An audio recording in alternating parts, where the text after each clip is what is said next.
Hello everybody, it's Kirk Mastin from Mastin Labs.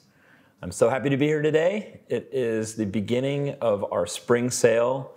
We're doing 30% off until March 28th.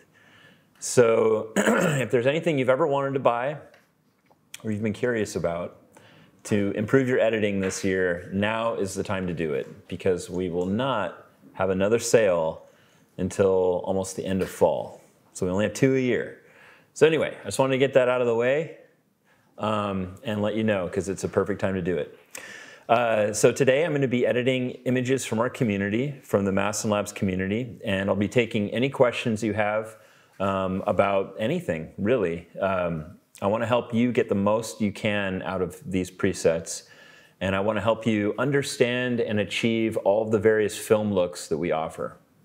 So please don't worry about asking a question. Don't hesitate. Just put it into the comment section under this video, and my assistants and I will organize them and get to everything that we can today. I'm going to let a little, like maybe 1 or 2 minutes pass here, so we can get more and more people into the broadcast. But yeah, let me know where you're from. Why don't you, let me know where you're from. We're from Ballard, Washington, or Ballard is like a part of Seattle, north of Seattle. So yeah, I always love to see where people are from, what states, countries, planets. So let me know. We have Victor from the island of Malta. Cool. Victor from the island of Malta. And Michael from Ireland. Michael from Ireland, cool. We just had a celebration of St. Patrick's. I don't even know if that's something you do in Ireland. We have such a skewed view of Ireland. It's just like a basketball team that well, they're not even Irish. They're the Celtics, but they should be called the Celtics. See how screwed up it is? It's not Celtics, it's Celtics. You know you've met an American when they say Celtics, but you're Irish and you're like, no, it's Celtic. Okay. Anyway, I digress. We have Casey from Tucson, Lena from Seattle, Joyce from Rotterdam. Cool. And Andres from Ecuador. Rotterdam, Ecuador, Tucson. Scott from Maui. Scott from Maui. Zoe from Scotland. Maui Wowie. Is that Zoe Barr? Yeah. Cool. Glad you joined us, Zoe. A long time fan, or mutual fans, I guess. Yeah, all over. Awesome. Tons of people. Great. Yeah, welcome. I will be starting here in just a second. I had one more question for everybody. Since we started our sale, I've been curious, is there a preset pack that you've been wanting to get, but you're on the fence about? You're just kind of circling it, not quite sure you want to commit, not quite sure you want to do it. You see other people in the group using it, and you want to jump in, but you just haven't yet. If there's a particular pack, please put it in the comments section. I'd love to know which ones you're considering that you haven't done yet. Okay, I think it is time to get started. We've let people join us, so we'll get going. I wanted to start off today's edit by showing you a little bit more actually about the Ilford preset pack that we offer. So Ilford is a black and white film company based in England. They make amazing films. I highly recommend shooting their film if you start shooting film, which you should. They've got Pan F, which is super saturated and dark and rich. It's got great tones. They've got HP5. Well, they've got a lot of films, but we do Pan F and then HP5, which is kind of a photojournalist type of film where you've got medium contrast, medium grain. It's just kind of a great all-around film. And then we've also got Ilford's Delta 3200, which is a 3200 speed film. Well, technically it's not. It's actually a 1000 speed film, I believe, but you can push it easily to 3200, so they call it a 3200 film. Anyway, it's a great film. It's got like really nice glowing highlights with beautiful chunky grain with a lot of character. And those 3 films are in our Ilford pack. So here are the questions. Here are 2 questions that I've kind of scooped out of the group. One is, I've been eyeing Ilford for a while now, Anyone care to help me justify buying it now that the sales come around? And then the second question was, I have every pack except Ilford. Is it worth purchasing, especially if I really like Tri-X? So Tri-X is a black and white film that we offer in the Kodak Everyday Pack. So to answer your question, and I'll show you some edits, yes, Ilford is very much worth having. I think it's the office's favorite pack. I would say that and the Kodak Everyday Pack. Internally, it's our favorite. My biggest argument for the Ilford pack is that it's the easiest way to kind of class up an entire set of images for a client. So you might be doing beautiful color work, like just nice, clean, clear skin tones, rich, vibrant color, but adding that little bit of black and white, that beautiful black and white, kind of raises the entire production level of everything you deliver, because black and white is timeless and it's classic. It's funny, I shoot in color for all of my client work, and yet I collect black and white prints. And I collect a lot of black and white photo books. There's just something about it that's timeless. So that is my main argument for the Ilford pack, but it's also very versatile. All right, so let's actually show some edits here. So you don't have to listen to my mug spouting stuff off forever. So a classic way to use black and white is if you have, so this is from Kelsey Ragsdale, and she requested Kodak. So not specifically any of the Kodak packs, so I'll just pick something. But I wanted to show you Ilford on this image. Ilford, or black and white film in general, is great for two things. One is to kind of set a timeless classic mood. And the second thing is that it can deal with tricky lighting instantly. And this has been true from film through digital. So back when I still shoot film almost for everything. I always tell myself, when the light isn't right, shoot black and white, because it always fixes it. But you're laughing, but it's true. It's really, all right, everyone's laughing. But yeah, anyway, so I'll show you a few situations where it looks really good. So Kelsey, I'm gonna try it on your photo here first. I'm gonna go to, this is a Canon file, so I'm gonna go to the Canon version of Ilford. And I think that this would look really good actually with Delta 3200. So I'm gonna apply it. And yeah, that's just applying it one click, and then I can play with the exposure just a little bit. I wanna keep it kind of moody. Delta 3200 has that nice, thick, chunky grain. I don't know if you can see it too well in Facebook world because we're broadcasting live to your computer, but the grain has a lot of expression in it, has a lot of feeling in it, and it works really well with images that are not too complicated. They don't have a lot of patterns or textures. So in this image, I think it works really nice because she takes up a nice part of the frame, but there's not too much going on around her. And what I would do from here is I would just correct the tilt of the image, and I personally like 35mm images to be cropped 6:4:5. So when I say 6:4:5, I'm referring to like when you shoot medium format film. Not all medium format, but a lot of medium format is 6:4:5, which means that the aspect ratio of the image is not as long as a 35mm frame, and I feel it's superior for images that are vertical. I do not like vertical images shot in native 35mm aspect ratios. I just think they're too tall. They don't feel right. So I cropped this to 6:4:5 and I like it better. Okay, anyway, so I applied Delta 3200, increased the exposure just a tiny bit, and I want to add just a little bit of pop to the image, so I'm going to do all hard, which is a tone profile. Oh wait, I hit all soft. I don't know why. Okay. All hard, and then I'm bringing up the exposure again, just a little bit to compensate for that.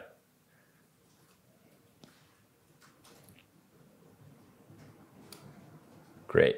And that gave the image a little bit more, actually quite a bit more punch. And it really shows off like her cool like leg tattoo, the detail in her sweater. There's some detail in her earrings. One thing that we offer in all of our black and white packs as well are 2 different grain types for each film. So depending on whether you're shooting depending on whether you're shooting 35mm or medium format, you're going to have a different grain size because grain remains constant on a sheet of film. So when Kodak or Ilford or Fuji they're making film, it comes out in these huge sheets, and then they cut it into like the different sizes for different formats.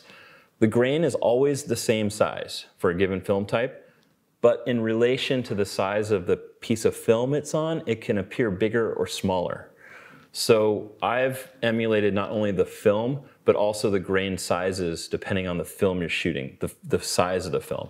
So this is 35mm Ilford, and if I went to the medium format version, whoops, I reset something here. Okay, 35mm version, the grain shrinks quite a bit. But it still has the same characteristics of Delta 3200. So I'll zoom back out. It's a little bit harder to see the grain when it's zoomed back out, but it's there and it looks really nice. Okay, I'm gonna do one more edit, maybe 1 or 2 more edits in Ilford so you can see, and then I'm gonna go back to this and do it in Kodak because that's what she requested. Okay, so let me see here. I think this one could be really nice in black and white, or yeah, I think this one would be really nice. And then I've got one more after this that I'll do. Okay, so this is from Zoe.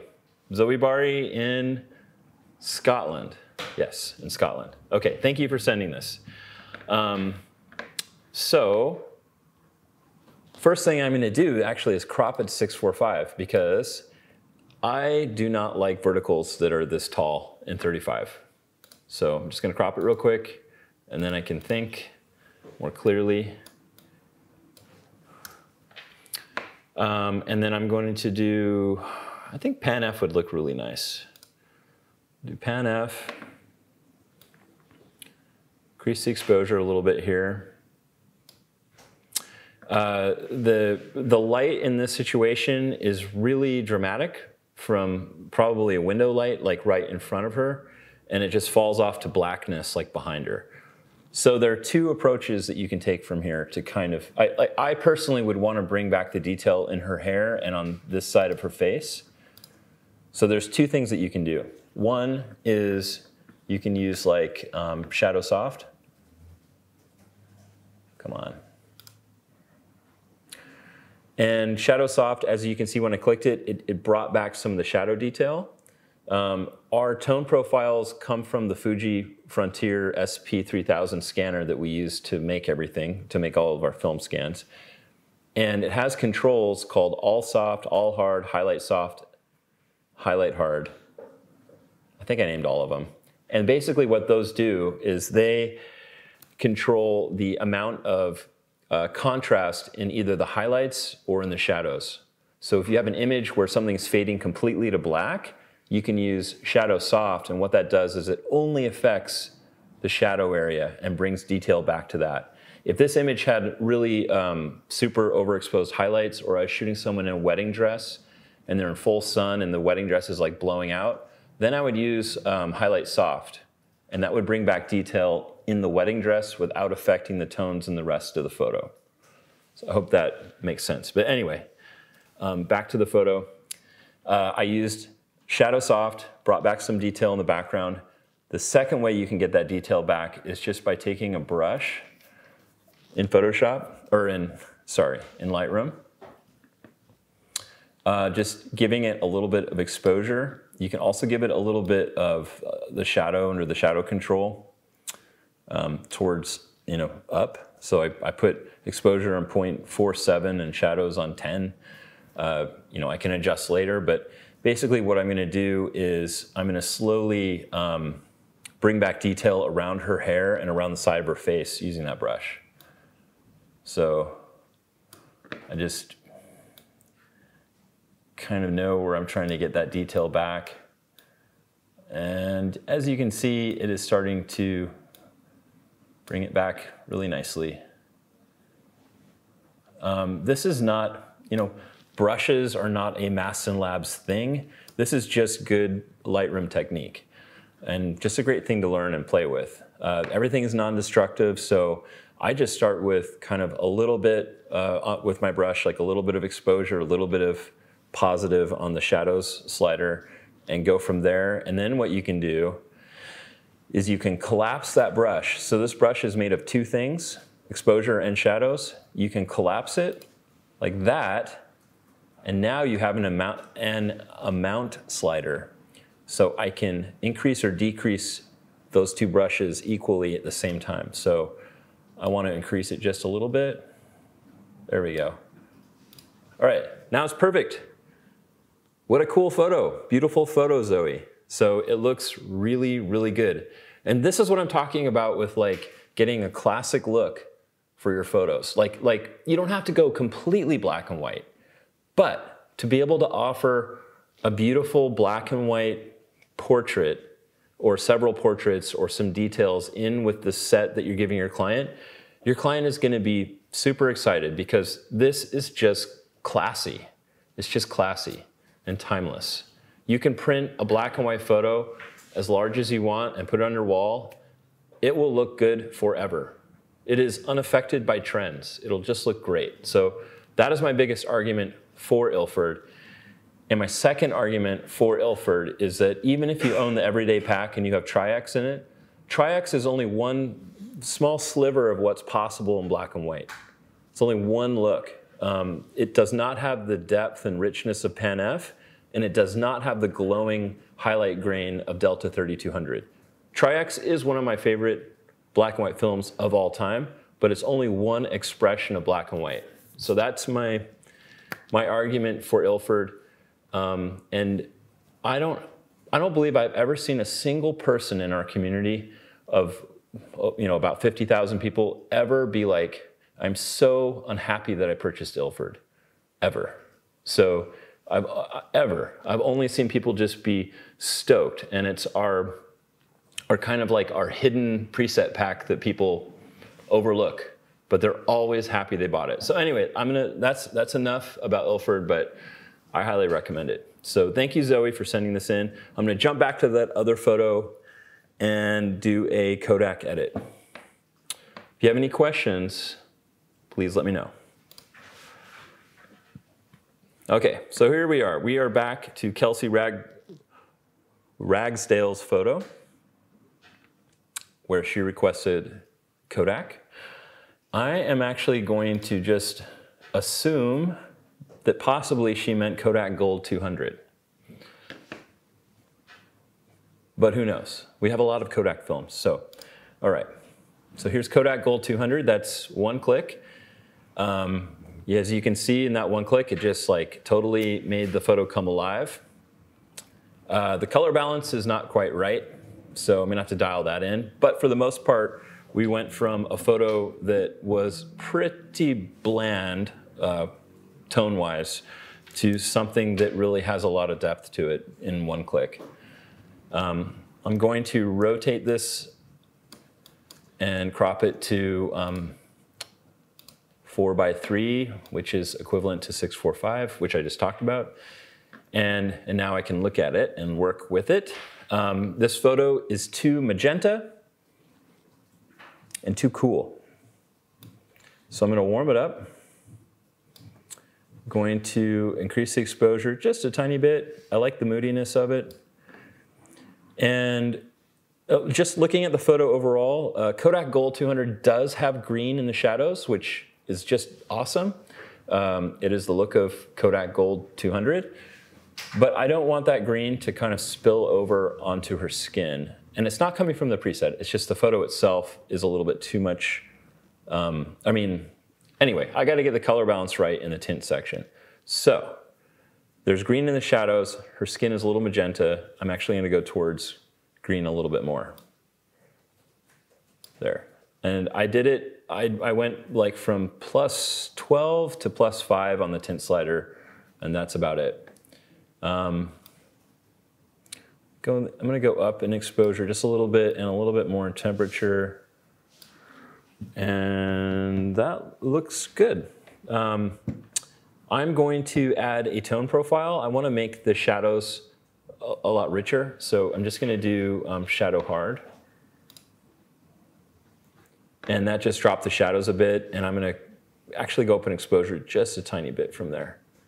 All right, so as you can see in this image, I played with just a few controls. I added the preset, I adjusted the temperature and tint, and I added a tone profile to give me the pop that I wanted in a very particular part of the photo, which is the shadows.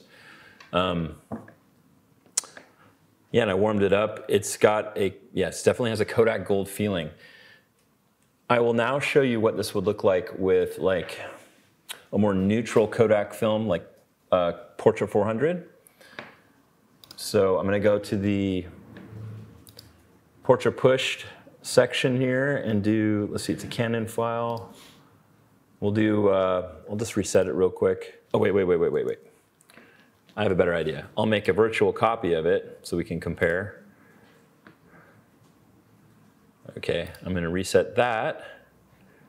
I'm going to select both and sync only the crop, so we don't have to go through all that again. All right, come on. Portrait versus Akhtar. Someone wants to know Portrait versus Akhtar? Yeah, let's do that. Okay, we'll do that too. Let's make 3 copies of this. So we had someone in the group asking what's the difference between the Portrait Push pack or the Portrait pack and Kodak Akhtar, which is in the Everyday pack. So I'll show you Gold, Akhtar, and Portrait Pushed, or Portrait 400 Pushed. And then you all can see the difference, and I can talk about that so you know. Every film has its own feeling, its own character, and that's really important to understand because you can't get the same light and airy Fuji 400 look across all film types and all lighting conditions in much the same way you can't get the look of Akhtar from Fuji 400H. They're very different, so we'll go over that. Okay, so first one is Kodak Gold 200. The second one I'm going to do Portrait 400 Pushed one stop. And I've got to, fiddle with the exposure, temperature, and tint. You really shouldn't have to do too much more than that. The presets are not about diving straight into HSL and changing all this stuff. In fact, I'm going to just like collapse all the stuff down below because I really don't want you to use it. And you shouldn't be using it at all. In fact, you don't even need the tone curve. If I could remake Lightroom, it would just have just this top section for using the presets. Except I would also include, where is it? The transform panel with upright, but I could talk about that for days. Okay, so this is Portrait 400 Push one stop. I did exposure, increase the temperature a little bit. I'm going to fiddle with tint until I feel that it's about right. And I'm just kind of sweeping the tint slider a little bit back and forth. This is actually quite a tricky image because her legs are in a different color light than her face. If I correct for her face, then she looks a little green here from her sweatshirt, like on the inside of her leg. But oh well. Okay, let's do, all hard. Increase the exposure a little bit. All right, and last but not least, we will do Akhtar.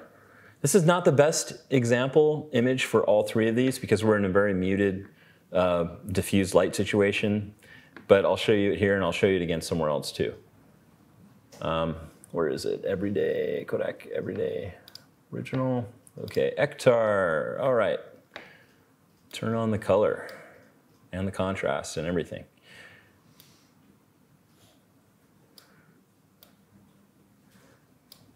Man, it really depends on the mood you want. Like, you couldn't have more of a difference here. See if I can show all 3 of these side by side.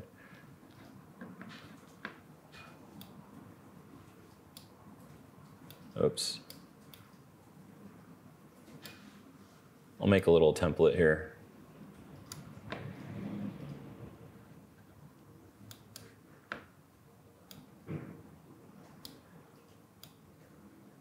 Oh, what am I doing?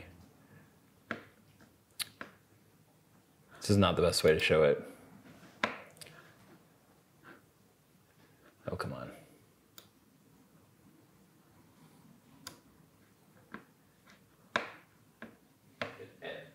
Is it N? Yeah.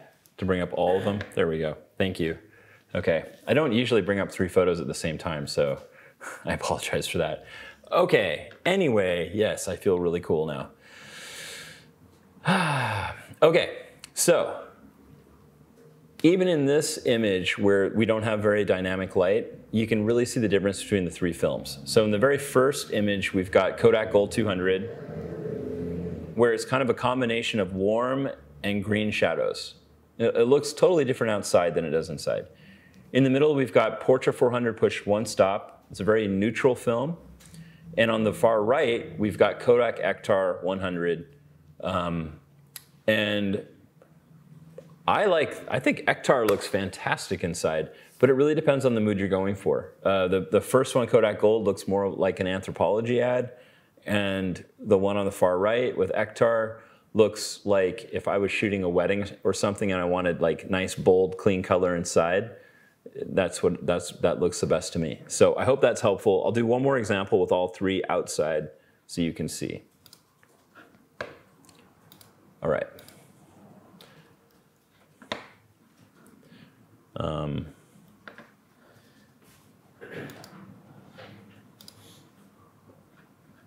Let me see, which would be the best? I still think this might be the best actually for this quick example. Okay, so this is Anthony Ariston. This is a Sony file. I'm going to assume it's from the 7S. Cool, good camera. And I'm going to start with Kodak. I'm going to do Kodak Gold, Portra 400 Plus, and Akhtar again so you can see it outside because it's a totally different deal than an inside photo. So Everyday Original. So there we go, Kodak Gold 200. I'm going to do lens correction on this image because I can tell that it's vignetting and distorting really heavily. This was shot with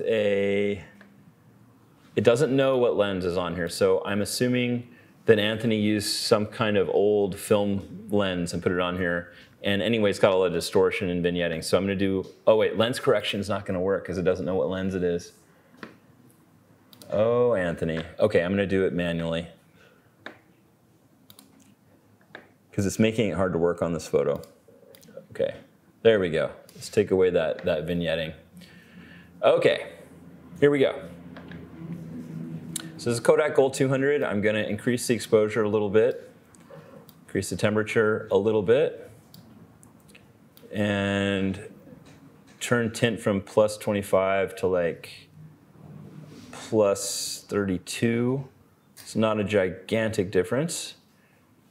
And yeah, that looks really nice. It's got the subtle, again, it's got the subtle green shadows, and yet it maintains a really beautiful kind of golden skin tone, which is why I think Kodak Gold was called Kodak Gold, is that it literally gives you kind of a golden look to skin tone. So I'm going to duplicate this really quick. And then we're going to do Portra 400 pushed. I'm going to reset it. Let me see here. Portra 400 pushed Sony. There it is at the very bottom of the pile. All right. So that's Portra 400 push 1 stop.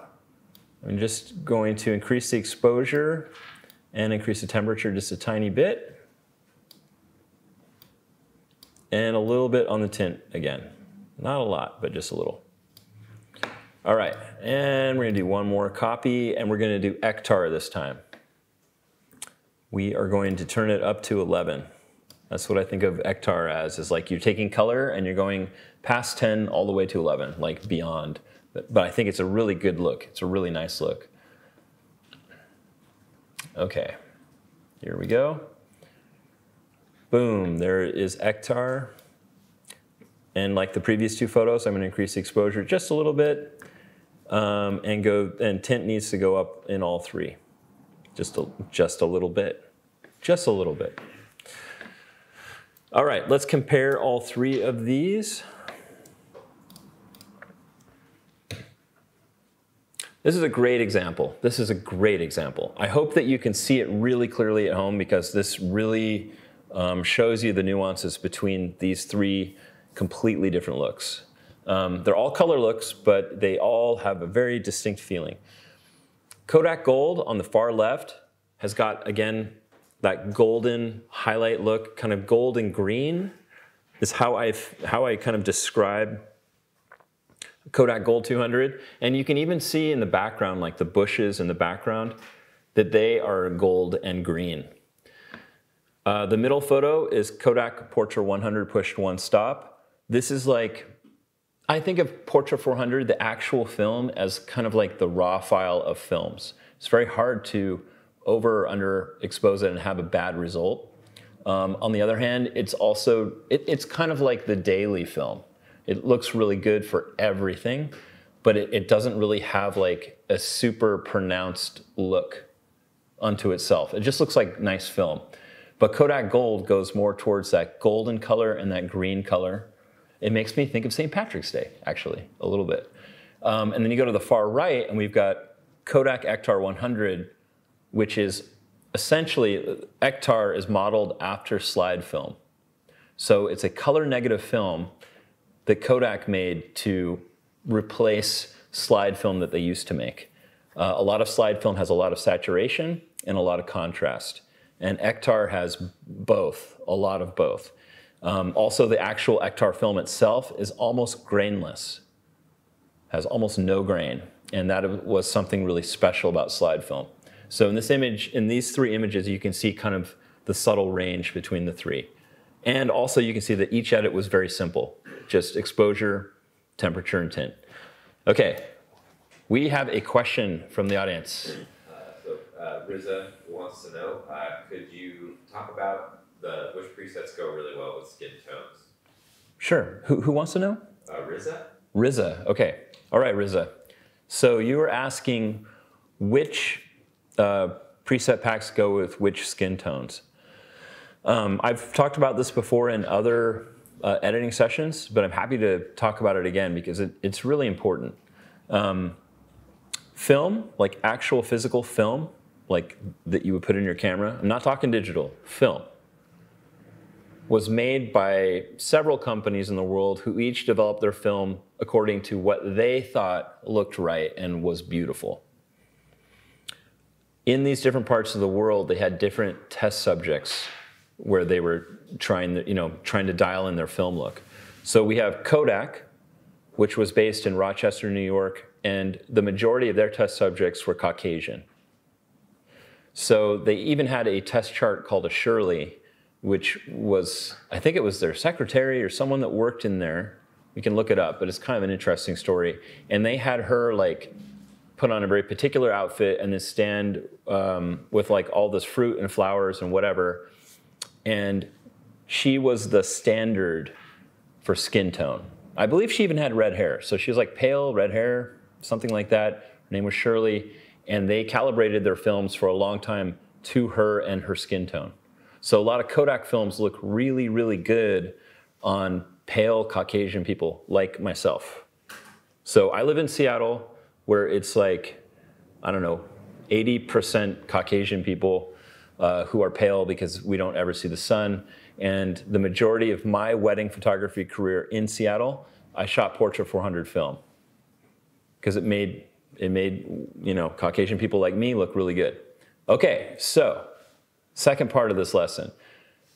Films made in Japan with Fuji color were tested on totally different skin types. So the skin types were not me. They were more darker skin in general. People of color, Asian skin.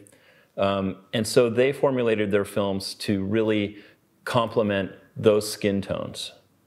So Fujifilm has a lot of like cyan and red in the film itself, which is therefore also in the presets we make because we just match the film. And so Fuji, any of the Fuji packs look really good on dark skin. For people that are Caucasian, they just make you look like porcelain, like really super white, but in a very elegant way. So you'll see people like in Southern California, like Jose Villa, et cetera, or Eric McVeigh, he lives in Oregon, both totally cool guys. They use a lot of Fuji 400H, and it makes everyone look ethereal, like beautiful, glowing skin, no matter what skin type you are. I, on the other hand, I'm like Bane. I grew up in the darkness. I am the darkness. I use Portra 400 because it made my clients look really good, because no one here ever gets sun, and it's mostly Caucasian people. So the presets are the same way. If you're shooting Caucasian people, go for any of the Kodak packs. If you're shooting people of color, Fuji packs, hands down. And you'll see that in the galleries online on the Mastin Labs website. So I hope that answers your question. I picked out one image where we've got people of 2 different skin types. So you can look. Oh, question, yes. Yeah, so this is basically what sounds like what you're about to do, but Jen Coleman says, I tend to have a mix of clients, mixed ethnicity families, and I'm on the fence about whether I want to go with Fuji pushed or Kodak. I assume Kodak Akhtar, but what suggestions for that?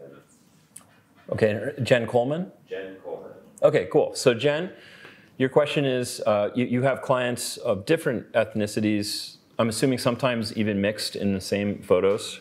So your question is, what pack do I use? Great question. I happen to somehow psychically know that you were going to ask this question, because I grabbed this photo. I'll show you. I grabbed this photo in particular to demonstrate 2 totally different skin types and how the different packs affect those skin types. So some people have it in their mind that you have to correct for one or the other. So one person's kind of screwed. Like, you can't make the photo look good for one skin type because you got to correct it for the other. That's not true. I believe any of the Fuji packs are great for like equaling out both skin types and getting a nice look from both. However, if you go to the Kodak like portrait films, it's not so easy and not so great for mixing different skin types in one photo. So I'll show you what I mean. Okay. So Caitlin McCoy sent this in. Thank you so much. This is a Nikon file from a D750. Great camera. Getting a little long in the tooth, but still a really good camera. So I'll duplicate this photo. I'm going to duplicate it 3 times, actually. I kind of like showing 3 different presets like all in a row. I think that looks really good. Alrighty, let's just start with Kodak every day. We'll do Akhtar. Okay, there's one-click Akhtar. It's like a punch in your face. Like, that's a lot of contrast, a lot of color. I think it looks killer because I loved slide film growing up. We can tweak this a little bit so it's not so much of a punch in the face just by increasing the exposure. But man, oh man, it keeps that contrast. I love Akhtar. Akhtar, you heard it here first. Akhtar is the thing, 2019. It's my fashion prediction. 2019 is the year that Akhtar kicks Fuji 400H to the curb, leaves it in the dust. I mean, Fuji 400H is great, but you know, sometimes you want a little meat in your photo, like a little something to bite onto that isn't just a big puffy pink cloud. So I like Akhtar. I think it looks good. And as you can see in this photo, it looks good on both skin types. I didn't even adjust temperature or tint. It makes her skin look kind of peachy and healthy and nice, and his skin still looks really good. It's not veering off into like super orange yellow land, which we don't want, especially for darker skin. So it looks really nice. I'm going to do a few little tweaks to dial it in, and we'll do the 2 others. So I'm going to drop the exposure a little bit. Temperature, I'm going to maybe drop it just a tiny bit. Yeah, right about there. And I'm going to go towards magenta, like just a couple points.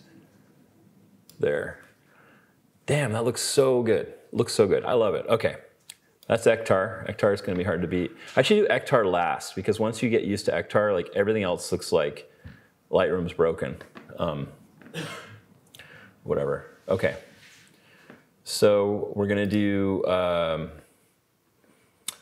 let's do portrait pushed. So it's not too big of a departure from the everyday pack. Portrait pushed, Nikon.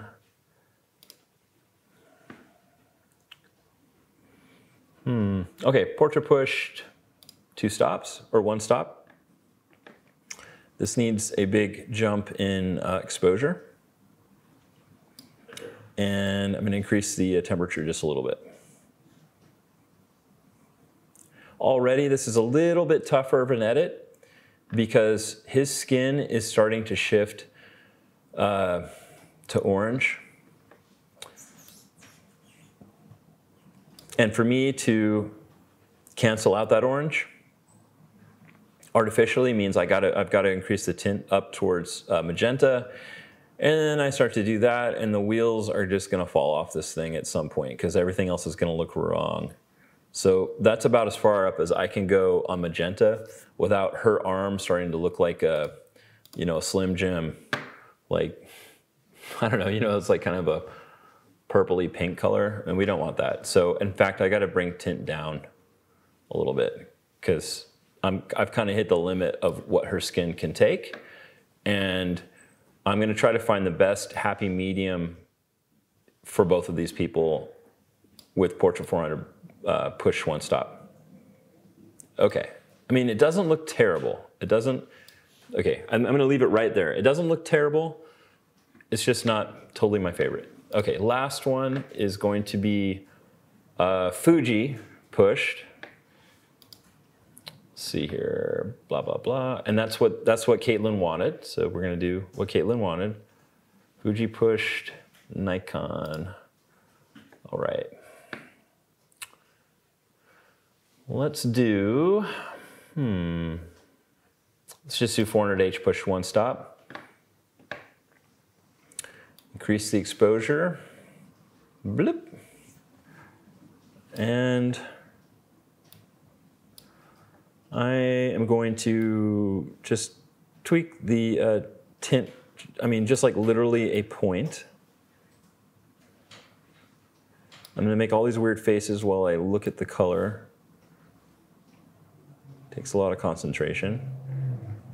There's no shame in hiring an editor if you've got like thousands of images to edit, because I think in order to do a good job, you really have to pay attention to the global color in an image. I believe that really good skin tones come from understanding temperature and tint and exposure and how they all work together. One thing I think of when I'm doing skin tone is if my skin tone is too orange, the first 2 things I look at are the exposure and the temperature. So why exposure? And then I'll show you these 3 images. I'm not going to like veer off course and not come back, but I just want to bring this up. So the way color works is think of like a balloon, like a party balloon that you buy for your kids or whatever, right? And it's like uninflated, it's not inflated yet. And it's this deep, rich orange color. And then you start pumping air into it and it gets bigger and bigger and bigger and it gets thinner and it appears to be less saturated. It's the same balloon, it's just that you've stretched it out and it's not as orange as it was before. And it sounds like a weird analogy, but that's how I think of color. So if you have an image where the exposure is really too low, it's going to look super saturated because the exposure is too low. This will look the same way if it was film or digital. It doesn't matter. Film doesn't know what you're doing to it. It just reacts. So the same with digital. So if your image is too orange, one of the first things you can do is just increase the exposure a bit. And the presets that we make will handle it because they're modeled after film. Film does not overexpose, or film does not blow out when you overexpose it. It can retain that highlight detail. You can pull it up and up and up and up. And it's a great way to decrease the orangeness in your photo.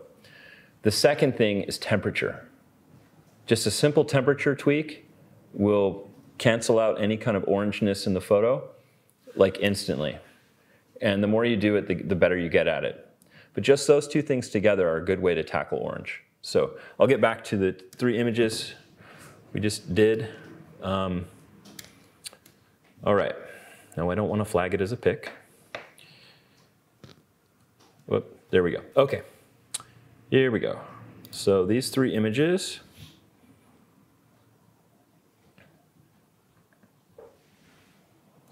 Okay, so on the far left, we've got Kodak Akhtar 100.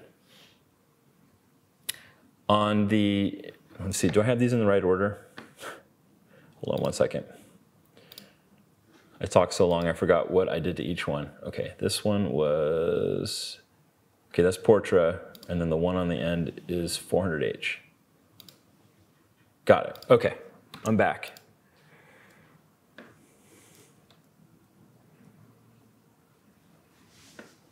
Okay, so the one on the far left is Kodak Akhtar from the Everyday Pack. It's got just a ton of color, a ton of contrast.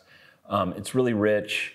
It's, in my opinion, it keeps the photo warm without being overdone, and it just has nice, rich skin tones. So if you love color, it's great. The middle is Portra 400 push one stop. There's kind of a subtle, no matter what I do, there's still just a tiny bit of like a little bit of a green tint to the guy's skin. And I can't go too much in any direction with that photo without affecting her skin tone. However, it's still totally acceptable. It's gonna look great. And then the image on the far right is Fuji 400H pushed one stop. And it's just a really nice, clean, I don't know, smooth looking photo. So I hope that helps show you a little bit of the difference. It's kind of hard to tell when you're looking at it, again, on a broadcast on Facebook to see those subtle differences, but they are there. So in general, I recommend the Fuji packs for darker skin and the Portra packs for lighter skin. However, you can use both and you'll be fine. So I hope that's helpful. Okay, I'm gonna do a few edits fast, and then you can see them and enjoy them. And we can get through more edits, because there's probably people going, come on, just like edit. So I'm gonna go fast now. And then I will take a few questions and slow down. Okay, so this is from Valerio Costilla. Great photographer. Actually, we just licensed this image that he shot for our sale that we're having right now. I love it. I love this image. So I'll edit these 2 images really quickly for you. He just said use anything on this. Boy, what am I gonna use? Any. I don't like having all this freedom. Let's do Kodak Everyday. Do Akhtar. Increase the exposure just a little bit. Tame the tint. Increase the temperature a little bit further. I'm going to play with the tone profiles here. Okay, so I just hit all soft, and that to me just made it perfect. So that looks really good. There. All right, temperature adjustment, tint adjustment, exposure, all soft, done. Listing it all out sounds like a lot, but it's really not that many adjustments. Like everything I did is super simple. And then I cropped it. I can't stress this enough, but please do not just dive right into the HSL section when you start using our presets. They are meant to look good and correct with only temperature, tint, and exposure. I know that with a lot of systems out there, or maybe presets that you make yourself or whatever, you need to do these like, you know, go straight to HSL. And when I say HSL, I mean hue, saturation, and luminance. A lot of people go straight there and start messing with stuff. That is not how you correct a photo. That's just not how you do it. That's how you make a preset. That is not how you correct a photo. It is time consuming and you will just lose consistency. So just stick with the top section. But anyway, that's a really super quick edit with Kodak Akhtar. I will do Valerio's other image. He requested Fuji pushed. So I will do that on this image. Fuji color pushed. Let's do Fuji 160 NS push 2 stops. This is a really beautiful film. It doesn't get enough love in the group, so I'm gonna give it love right now. So Fuji 160 NS is a film that Fuji made to complement Fuji 400H. It's got a little more color to it and a little more contrast, and it really emphasizes like aquamarine, jade color, and pink. Just kind of off the top of my head, like those are the colors that it really shows off the best. But it's also got a slight tiny bit of pink and gold in the highlights, which I love. So I just applied it to this image. I'm going to increase tint just a tiny bit, because if I look at this section of her, it's just, to my eye, just a hint green, just a tiny bit. And I know that I can make the skin tone perfect just by going to the tint slider and going up like 3 points. So there we go. Actually, I went up about 7 or 8 points. And I'm gonna also increase the temperature just a skosh. There. Yeah, that looks great. I am also going to crop it to 645 because that's the only way I can live. I'm gonna crop out this little tiny bump of a plant on the bottom and maybe center her a little bit in the frame. So yeah, there you go. Looks great. I'm gonna take the spot healing brush thingy, and I'm just gonna clone out this little mark on her chest. There we go. So there you go. That is before and after using the venerable Fuji 160 NS push 2 stops. It's quite a mouthful. And that is a great preset that we have in our Fuji Color Push Pack. So I love that one. It's especially nice for landscapes, but I really like it on skin as well, especially darker skin. Looks really good. So thank you, Valerio. Speaking of that, let's see if I can find an image to show outside. We have a question. Sort of, it's Florentine wanted to see the difference between portrait and portrait pushed. Oh, okay. Florentine did? Yeah. Okay, so Florentine, you were asking to see the difference. Not Florentine, pardon. Floriano. Oh, Floriano. Okay, sorry. So Floriano wanted to know what is the difference between portrait and portrait pushed. So let me dive into a photo for you. Let me just find something kind of neutral we can dig into that's got a little green. Maybe this one. Maybe this one might be a good one. Okay. Let's do this one. Okay, so you wanted to know the difference between portrait and portrait pushed. The quick and dirty difference is everything we make comes from real film, and the difference between a pushed film and a non-pushed film is the amount of time that the film is in development at the lab. So, say I had Portra 400 film, like the actual film, and either I wanted to have the style of a pushed film, or I actually needed my film to be faster, like an 800 speed because there's not much light. I would take that film, and instead of shooting it at ISO 400, I would shoot it at ISO 800, and I'd go to the lab, and I'd drop it off, and I'd say, hey, I need you to push this 1 stop. And what that means is, hey, I want you to develop this film a little bit longer in the chemistry to simulate an 800 speed film. So you can do that either because this film that you're using is too slow, or you want the style of a pushed film. What happens when you push a film? You get subtle shifts in the colors, in the shadows and highlights, and you also get increased contrast. So that happens across almost every film. Some films have also increased saturation or extreme shifts in the highlights. So I'll show you the difference. So this is by Celso Miguel. He or she requested Akhtar, so I'll make a copy of this and do all three. All right, we'll do Akhtar last, so you don't get Akhtar eyes. Because I swear, like once you see Akhtar, then it's like, oh, Lightroom's broken. Where's the color? But if you do it at the end, then you're like, it's like the end of 2001 where he goes into the monolith and he sees all the colors go by and he's like, does anyone know what I'm talking about? No. Okay. Anyway, it's cosmic. Okay, so portrait pushed. Let's just do portrait original first. All right. Here's portrait 400. Boom. Needs a little more temperature. So let me fix that real quick. And you can see the difference. Just real, just in a side by side.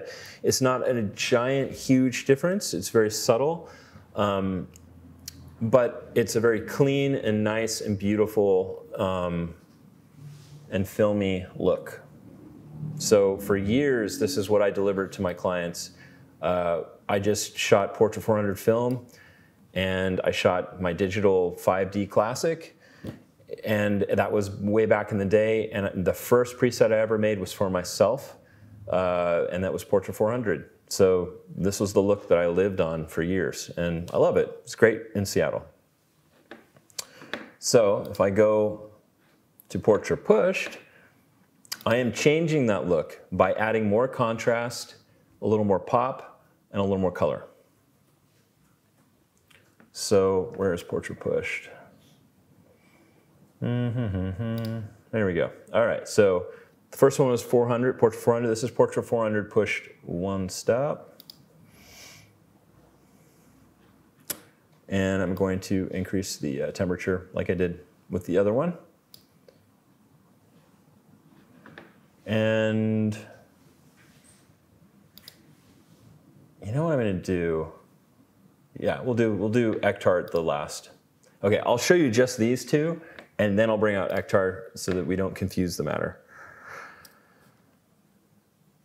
Okay, come on, load, render. Let me get the same white balance on them. I want to have an apples to apples. So I'm just going to copy the settings from Portrait to the pushed one. And then I'm going to apply Portrait Push so that we get kind of a apples to apples deal. There we go. Okay. All right. Compare.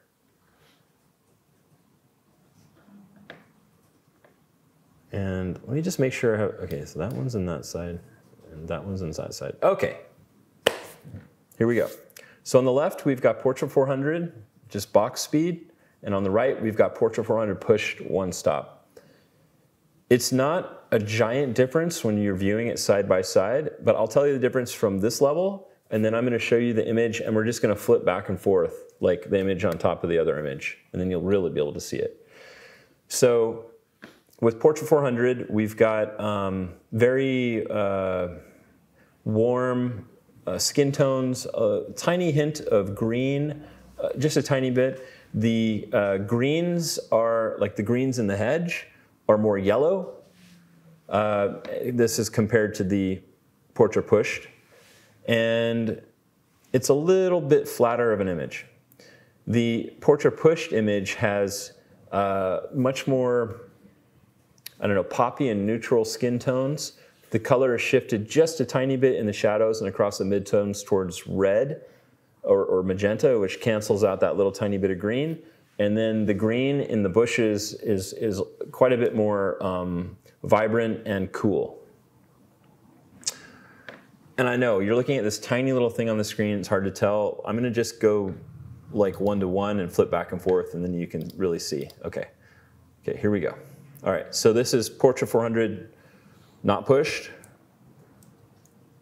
and that's pushed. And I'll do it a few times so you can really see. So this is Portrait 400 pushed, not pushed, and then pushed. So you can see there's more contrast. It's a lot poppier, and the colors shift slightly. If I was to do like Portra 800 pushed, or no, Portra 160 pushed 2 stops, for example, you start to see more extreme color differences. So I'll go back to the original one here, and I'm going to do Portra 160, the original one. Portra original Canon. All right. Come on. Okay, there we go. There's 160. And I'm going to make this one 160 pushed. We'll do it 2 stops this time. Okay, now you can really start to see the difference between the 2 packs.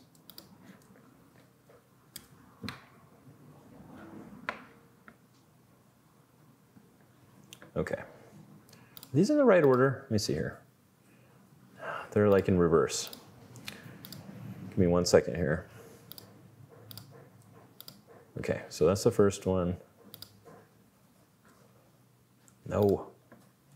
There we go. Oh, Lightroom, you crazy, crazy program. Okay, so the first image on the left, we've got Portra 160. Portra 160 as a film kind of has golden and brown tones. That's what I always think of it as. There was a time period in Washington and Oregon where, I don't know, when hipster was just kind of just being born, the look on the left, that was the thing. That kind of a little bit low exposure, moody, brown, red, orange, golden look was kind of the thing. And you can really see it when we go to the pushed version where it's pushed 2 stops. The shadows start to get a definite red, brown color. They're a little bit faded in the shadows, and yet there's a lot of contrast through the entire image. So I'll do them, well, I'll just flip-flop so you can see them again. Okay. All right, so here's Portra 160 from the original pack, Portra Original.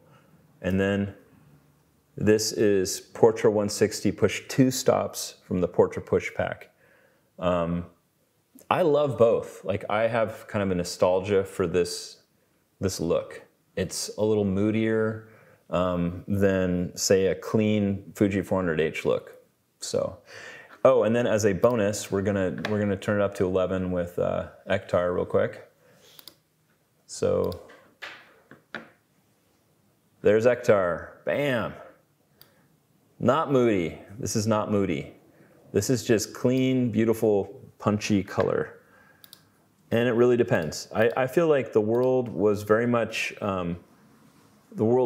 was and is this style, the Portra 160 push 2 stops, that's the dark and moody style. I think the world is very much still there, but I think it is heading more towards this look. So that's just my prediction, and I'll throw all 3 up on the screen, and then we will take a question, if we have any questions. Wait, I'm gonna try to actually compare these the correct way.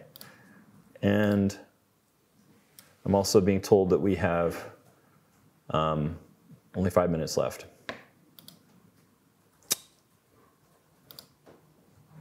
Let me see here. Why is compare not working? Have I been bad? You can only compare 2 images, set it N to do 3. How do you do 3 at the same time? N. Oh, it's N, that's right. Gosh. Oh boy. That is not good when I don't know that. I just don't do it that often. I don't compare a bunch of images. But anyway, okay. This is kind of cool to see it like a triangle. So Portra 160, top left, top right, Portra 160 push 2 stops, and the bottom is Akhtar. I don't know, I dig all 3. I can't decide. Okay, we got 5 minutes left. Do we have any more questions in the group? Yeah, we have a question from Valentine, who asks, would you recommend to rather underexpose to get the best out of the characteristics of the presets? Okay, so Valentine asks, if it's better to underexpose for the presets. if it's better to underexpose for the presets. Okay, no. No with an asterisk. If you have a scene where the background is going to be totally gone because it's a really high contrast scene. So say, for example, you're shooting, and I wish I had an example in here. I think we've got one that might work. I think this one might work. Let me see. I'll use this as an example. So the exposure that you use has no effect on the final outcome of your edit with our presets. It has no effect. It will not unlock the magic look of any of these films. It will not. It doesn't matter. So I just say expose normally. If you're not getting the look you want, it has nothing to do with your exposure. It has to do with what your models are wearing, what light they're in, the background, the aperture you're at. If you're wanting that light and airy look, you want to be shooting at like f2 with a 50 or 80 millimeter lens, you know, and they're going to be dressed in light clothing, and they're going to be in Southern California about 1 hour before the light's totally gone. That's how you get that look. The presets are just icing on the cake, and you're not going to get that magic look by over or underexposing. Now the asterisk is, if you're in a situation where if you didn't underexpose, you would lose all the sky detail forever, for infinity, because your sensor just could get zero out of it, meaning there's nothing to recover. So it's so overexposed that your sensor cannot get any data. So the time that you want to underexpose is if you're in a situation like this, where we're shooting them and we want to keep that really subtle sky detail, then yes, you would underexpose. And most modern cameras can handle a lot of underexposure and it'll look great. I feel like the Sony and Nikon cameras especially can do that. You can shoot like in a cave, like a totally pitch black picture, and like bring it back up. But I don't recommend it, and it's not the way that you get a beautiful look. That's not how you do it. It's just for these special situations. So I'll edit this really quick for you. They wanted Fuji Color Original. This is by Julian So. Thank you for sending this in. Looks like it's in California somewhere. And this is shot with a Canon 6D. I use that camera a lot. I love that camera. It's great, great autofocus, especially when it's dark. Okay, so Fuji Color Original Canon, and we're gonna do 400H. I'm going to fix the exposure and temperature, etc. So I increase the exposure. They're very magenta, so I'm just gonna add a little bit of green with tint until we get that under control. Increase the temperature. And I'm really just gonna, for lack of a better word, fiddle fart around with temperature, tint, and exposure until I feel that they look really nice. That's just 3 controls.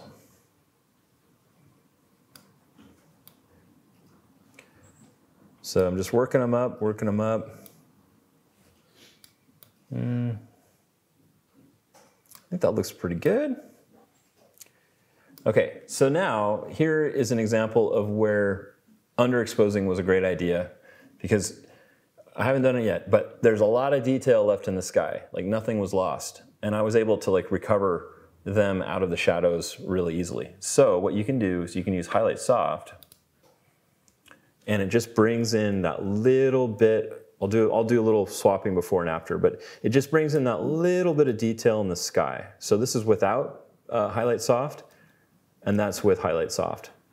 And if you were to print this, you would get nice detail all the way around them, all the way back to the ocean.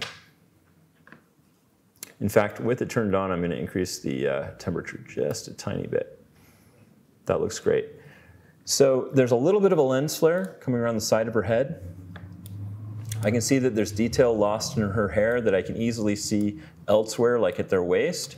That's because of the sun kind of coming from behind them and hitting like the back of her head.